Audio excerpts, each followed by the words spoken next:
کیا اسلام نے عورت پر ظلم کیا ہے؟ ہمارے معاشرے میں لڑکیوں کا رشتہ آ جاتا ہے، والدین شادی کر دیتے ہیں، پھر شوہر اپنی بیوی کے حقوق ادا نہیں کرتے، ساس وغیرہ کی طرف سے بھی ظلم زیادتی ہوتی ہے۔ ہمارے اسلام میں ظلم کے خلاف احتجاج کرنا ہے، لیکن ہمارے گھر والے پریشر کرتے ہیں کہ گھر بسا لو، وہ ذمہ داری اٹھانے کے لیے تیار نہیں ہوتے۔ پھر خودکشی بھی ہمارے اسلام میں حرام ہے، تو پھر لڑکی کیا کرے؟ اس مسئلے کا حل کیا ہوگا؟ بالکل صحیح کہا، ان خاتون نے نام نہیں لکھا، بالکل صحیح بات کی ہے۔ بعض دفعہ لڑکی رخصت ہو کے جب جاتی ہے تو سسرال میں واقعی ظلم ہوتا ہے، سب جگہ نہیں ہوتا لیکن بعض جگہ ہوتا ہے۔ پھر جب وہ لڑکیاں آ کے سسرال کے ظلم اور شوہر کے ظلم کی اپنے والدین سے شکایت کرتے ہیں تو والدین بس ان کا منہ بند کرا دیتے ہیں اور کہتے ہیں جو ہے جیسے ہے گزارا کرو۔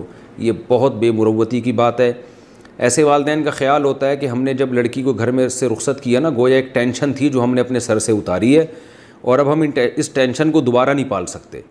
تو بیٹی اللہ کی رحمت ہے، وہ ٹینشن اور عذاب نہیں ہے، اور اولاد سے تعلق ساری زندگی کا ہوتا ہے۔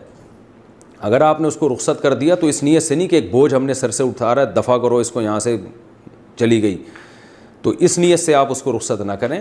وہ ابھی بھی آپ کی بچی ہے، اگر وہ واقعی ظلم ہو رہا ہے، وہ بتاتی ہے تو اسے سنیں بیٹھ کے۔ اگر اس بچی کی غلطی ہے تو اس کی اصلاح کریں، اس کے شوہر کی غلطی ہے تو اس کو انسان کا بچہ بنانے کی کوشش کریں، اس کی ساس کی غلطی ہے تو چھوٹے موٹی تو اونچ نیچ ہر گھر میں ہوتی ہے۔ ایسا نہ ہو کہ جو بھی بتا رہی ہے آپ نے جا کے ساس سے اور شوہر سے اس کے لڑنا شروع کر دیا، اس سے تو معاملہ اور خراب ہوتا ہے۔ تو پہلے تو اس کو سمجھائیں بھائی چھوٹی موٹی اونچ نیچ ہر گھر میں ہوتی ہے، 100% درست کوئی بھی نہیں ہوتا، لیکن اگر واقعی ناقابل برداشت معاملہ ہو رہا ہے تو پھر بچی کا ساتھ دینا چاہیے۔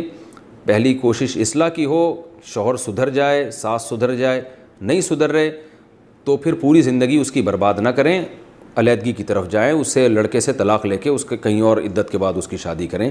میں نے بہت گھر تباہ ہوتے ہوئے دیکھے ہیں، لڑکیاں نفسیاتی مریضہ بنتے ہوئے دیکھی ہیں، ساس کے ظلم کی وجہ سے، شوہر کے ظلم کی وجہ سے، نندوں کی وجہ سے وہ پاگل ہو گئی ہیں اور بالآخر نفسیاتی ہاسپٹل میں داخل ہوتی ہیں اور دماغی توازن کھو بیٹھتی ہیں۔ لیکن ماں باپ بس وہ ٹینشن جو ہے نا وہیں رہو، ہمارے پاس نہ ہو، بھائی بھی کہتے ہیں ہمارے پاس نہ ہو۔ یہ بہت بے شرمی کی بات ہے۔